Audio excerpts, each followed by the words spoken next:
ada 14 23 10 27.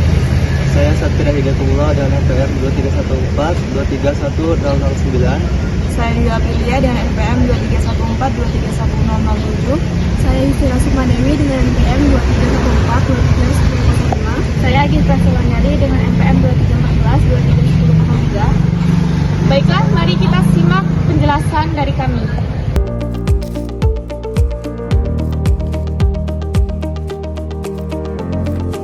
Train transport adalah sistem pengangkut yang menggunakan kereta api, yang biasanya digunakan untuk mengangkut barang dan penumpang dalam jumlah besar, biasanya jarak menengah hingga jauh.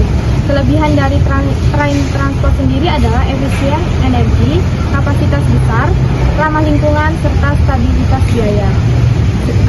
Yang kedua ada drone delivery, adalah teknologi pengiriman barang yang menggunakan pesawat tanpa awak untuk membawa paket dari suatu lokasi ke lokasi lain, biasanya untuk pengiriman cepat dalam jarak pendek hingga jarak menengah. Kelebihan dari drone delivery sendiri adalah kecepatan pengiriman, efisiensi biaya, dan ramah lingkungan. Selanjutnya, jenis-jenis mesin train transport. Yang pertama itu ada mesin diesel, yang kedua itu ada mesin listrik, dan yang ketiga itu ada mesin magnetik atau magnet. Yang kedua yaitu mesin drone delivery. Kekurangan mesin drone delivery yang pertama itu daya tahan baterainya terbatas, yang kedua kapasitas muatannya rendah, yang ketiga kerentanan terhadap cuaca, yang keempat masalah regulasi dan privasi, yang kelima resiko kerusakan atau kehilangan. Jenis-jenis mesin drone delivery yang pertama itu ada drone multirotor, yang kedua ada drone fixed wing, yang keempat itu ada hybrid drone, ada FTOL atau Vertical Take Off and Landing. Train transport memiliki beberapa fungsi. Yang pertama, mengangkut barang atau penumpang dalam jumlah besar secara efisien. Yang kedua, jalur bebas hambatan. Yang ketiga, ramah lingkungan. Yang keempat, waktu perjalanan stabil. Lalu, sedangkan untuk drone delivery memiliki beberapa fungsi juga. Yang pertama yaitu pengiriman yang cepat dan fleksibel. Kedua, menjangkau lokasi sulit. Tiga, efisien dalam skala kecil. Dan yang keempat, mengatasi hambatan lalu lintas. Train transport memiliki tujuan utama yaitu mempercepat distribusi barang dan mobilitas penumpang dengan cara yang efisien, mengurangi kemacetan, dan mendukung transportasi jarak jauh yang ramah lingkungan. Sedangkan drone delivery memiliki tujuan utama yaitu menyediakan solusi pengiriman cepat dan praktis, meningkatkan aksesibilitas ke lokasi terpencil, serta mempercepat proses pengiriman untuk kebutuhan mendesak.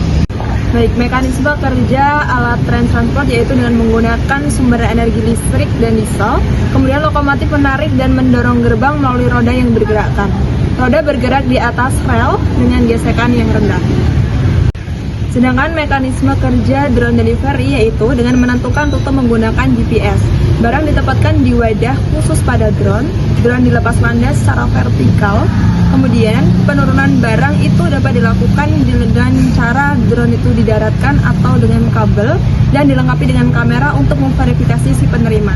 Setelah itu, drone akan kembali ke lokasi awal. Drone transport dapat diletakkan di terminal kargo, di stasiun logistik utama, dan dekat produksi gudang di samping jalur kereta untuk efisiensi distribusi.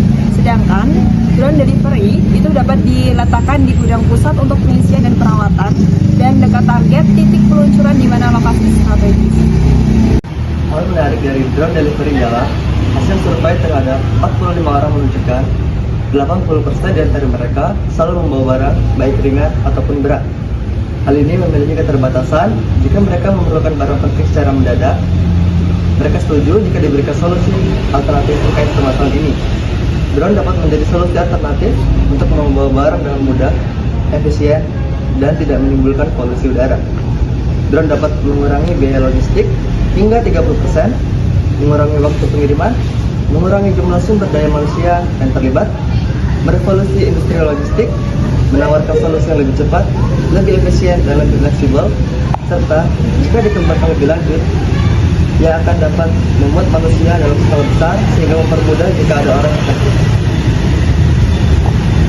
Studi kasus menurut Wijayanto tahun 2019, penggunaan kereta api di Indonesia rute Jakarta-Bekasi kereta api menawarkan berbagai keuntungan seperti rendahnya polusi, perjalanan bebas macet, dan hemat biaya, sehingga menjadikan solusi potensi untuk tantangan transportasi perkotaan. Meskipun memiliki jalur khusus, kecelakaan kereta api masih kerap kali terjadi, sehingga dibuktikan oleh tabrakan baru-baru ini diantaranya kereta Turangga dan kereta komuter lain Bandung. Untuk meningkatkan keselamatan, Kereta Api Indonesia menerapkan sistem pengukuran kinerja menggunakan analitik hierarchis proses yang menunjukkan peningkatan dari tahun 2017 ke tahun 2019 menurut Moening dan kawan-kawan tahun 2021.